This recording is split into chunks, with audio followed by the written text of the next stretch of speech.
Welcome back to another technical deep dive here in the debug zone.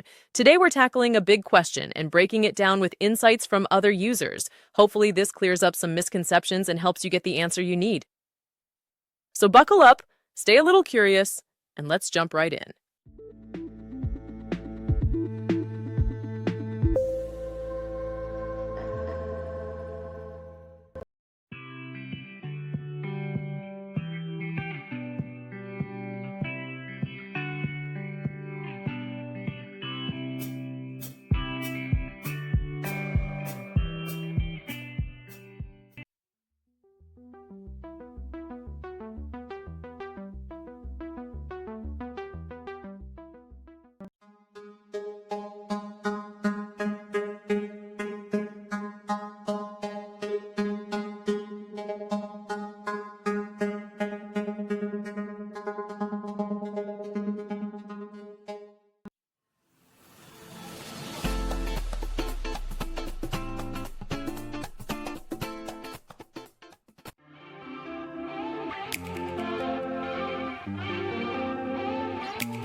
And that's a wrap.